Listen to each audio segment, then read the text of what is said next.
Hello প্রিয় শিক্ষার্থী বন্ধুরা, আজকে আমি তোমাদের জন্য নিয়ে এসেছি হচ্ছে ডিগ্রি পাস কোর্স দ্বিতীয় বর্ষের 2021 সালের প্রশ্নে ইন্টারমিডিয়েট অ্যাকাউন্টিংয়ে যেটা প্রশ্ন এসেছিল ডেপ্রিসিয়েশনের উপরে। আমরা এখনও ডেপ্রিসিয়েশনের ধারাবাহিকতা মেনটেন করার জন্য ডেপ্রিসিয়েশনের ম্যাথগুলো এখনও করে যাচ্ছি।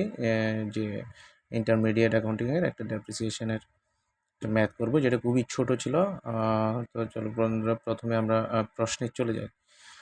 প্রশ্নে আমরা যেটা দেখতে পাই, প্রশ্নে সর্বপ্রথম আমরা দেখে নিতে হবে রিকোয়ারমেন্টগুলো কী, অর্থাৎ আমাদেরকে কী করার জন্য ইনস্ট্রাকশন দিচ্ছে। আমাদেরকে দুইটা ইনস্ট্রাকশন দিচ্ছে। এক হচ্ছে স্ট্রেট লাইন বেস মেথডে একটা ডেপ্রিসিয়েশন ক্যালকুলেশন করতে হচ্ছে, এই যে কম্পিউট দি ডেপ্রিসিয়েশন স্ট্রেট লাইন মেথড একটা, আর একটা হচ্ছে প্রোডাকশন ইউনিট অ্যাক্টিভিটি অথবা ইউনিটস অফ অ্যাক্টিভিটি মেথডও বলে, এটাকে বিভিন্ন নামে ডাকে। তো আমরা এই দুইটা আমরা আসলে আমাদের রিকোয়ারমেন্ট।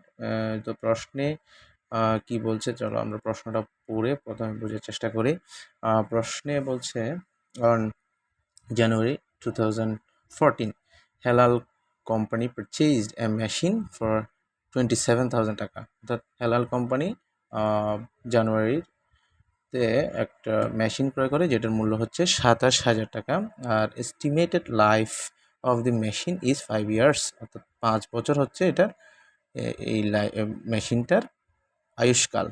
এরপরে বলছে অ্যান্ড রেসিজুয়াল ভ্যালু 2,000 টাকা, অর্থাৎ 2,000 টাকা এটার ভগ্নাবশেষ মূল্য। আর the engineer of the company estimates, engineer কোম্পানির ইঞ্জিনিয়ার একটা জিনিস এস্টিমেট করতেছে, অনুমান করতেছে that the usable life of machine will be 5,000 hours. এটা যদি ঘন্টায় হিসাব করে ওটার লাইফ টাইম হচ্ছে 5,000। পুরো মেশিনের লাইফ টাইমে 5,000 ঘন্টা এই মেশিনটা রান করবে।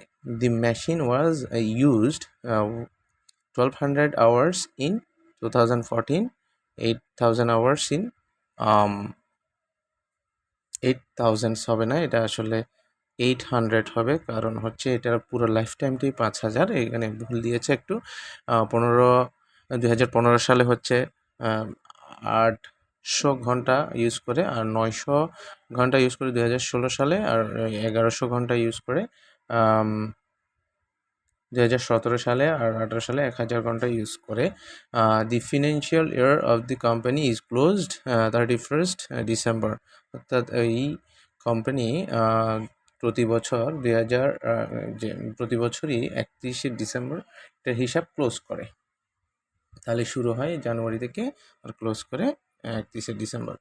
আচ্ছা, ঠিক আছে। তারপর আমাদেরকে বললো compute the depreciation of the machine from 2014 to 2018, অর্থাৎ 2014 থেকে 2018 সাল পর্যন্ত যে দুইটা মেথডে আমাদেরকে ক্যালকুলেশন করতে হবে, শুধুমাত্র ডেপ্রিসিয়েশন ক্যালকুলেশন করার জন্য বলেছে। তো আমরা ডেপ্রিসিয়েশনগুলো ক্যালকুলেশন করব। তো আমরা উত্তরে চলে যাই। প্রথমত স্ট্রেট লাইন বেসিসে আমরা জানি, স্ট্রেট লাইন বেসিসে যে সূত্রটা সেটা হচ্ছে cost minus salvage value divided by life time. আমরা দেখেছি এটা কিনেছে হচ্ছে 27,000 টাকা দিয়ে, এটার এই যে ভগ্নাবশেষ মূল্য 2,000 টাকা, আর হচ্ছে 5 বছর, এটাকে ভাগ দিলে প্রতি বছর 5,000 টাকা করে আসে। অর্থাৎ 2014 থেকে 2018 সাল স্ট্রেট লাইন বেসিসে একই নিয়মে আসবে, 5,000 5,000 5,000, প্রতি বছরই 5,000, কোনো কম বেশি হবে না, তাই এটা একটা করলেই চলবে। অর্থাৎ এখানে শর্টকাটে লিখে দিয়েছে 2014 থেকে 2018 পর্যন্ত এটার 5,000 করে প্রতি বছর পার ইয়ার, এটা পার ইয়ার ডেপ্রিসিয়েশন আসবে। ওকে, এরপরে দ্বিতীয়, এটা হচ্ছে যে রিকোয়ারমেন্ট 1 আমরা শেষ করে ফেলাম। এখন হচ্ছে রিকোয়ারমেন্ট 2। রিকোয়ারমেন্ট 2তে আমাদের যে production unit method, units of activity method, যে নামেই বলুক না কেন, সেই মেথডে আমরা জানি ডেপ্রিসিয়েশন বের করার সূত্র হচ্ছে পার আওয়ারে, যেহেতু আওয়ার দিয়ে আমাদেরকে লাইফ টাইম ওনারা মেজার করে দিয়েছে, তাই ডেপ্রিসিয়েশনে পার আওয়ারে আমাদের রেট বের করতে হবে। সেক্ষেত্রে সেম সূত্র, cost minus salvage value divided by estimated total hours of usable life, অর্থাৎ এই যে ইউজ করার যে টোটাল লাইফ এখানে বলা হয়েছিল, সেই এই যে প্রশ্নে বলা হয়েছিল এই যে 5000 ঘন্টা, টোটাল ওই 5000 ঘন্টা দিয়ে আমরা ভাগ করলে প্রতি ঘন্টার আমাদের প্রতি ঘন্টাতে কত টাকা করে ডেপ্রিসিয়েশন হবে সেই উত্তরটা বের হবে। আর এখানে দেখা যাচ্ছে 27000 টাকা দিয়ে কস্ট, আর হচ্ছে মাইনাস স্যালভেজ ভ্যালু 2000 টাকা, 5000 ঘন্টা, এটা আওয়ার কিন্তু 5000 ঘন্টা, তাহলে মানে প্রতি ঘন্টায় 5 টাকা করে পার আওয়ার, এটা পার আওয়ার, এটা পার আওয়ার রেট। আর প্রথম যে আমাদেরকে একটা ওনারা কোন বছর ওই মেশিনটা কত ঘন্টা ব্যবহার করেছে সেটার একটা ডাটা দিয়েছিল। সেই ডাটা অনুযায়ী 2014 সালে 1200 ঘন্টা অর্থাৎ 5 টাকা করে, 5 টাকা ইন্টু ডেপ্রিসিয়েশন বের করব 14 সালের 5 টাকা করে প্রতি ঘন্টা, 1200 ঘন্টা ইউজ করলে 6000 টাকা। এটা কিন্তু টাকা, টাকায় আসবে, উত্তরটা টাকায় আসবে। এরপরে সরি, এরপরে ডেপ্রিসিয়েশন 15 সালে ডেপ্রিসিয়েশন ধরবো 5 টাকা করে রেট, প্রতি ঘন্টার রেট, আর হচ্ছে 800 ঘন্টা ইউজ করেছে 4000 টাকা। 16 সালের 900 ঘন্টা ইউজ করেছে, তাহলে 5 টাকা করে 4500 টাকা।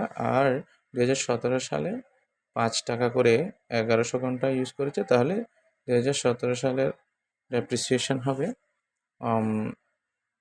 5500। আর 2018 সালের ডাটা কি দিয়েছে, যদি দিয়ে থাকে তাহলে সেই অনুযায়ী আমরা ডেপ্রিসিয়েশন ধরবো। 2018 সালের একটা ডাটা দিয়েছে 1000 ঘন্টা, তাহলে সেক্ষেত্রে আমরা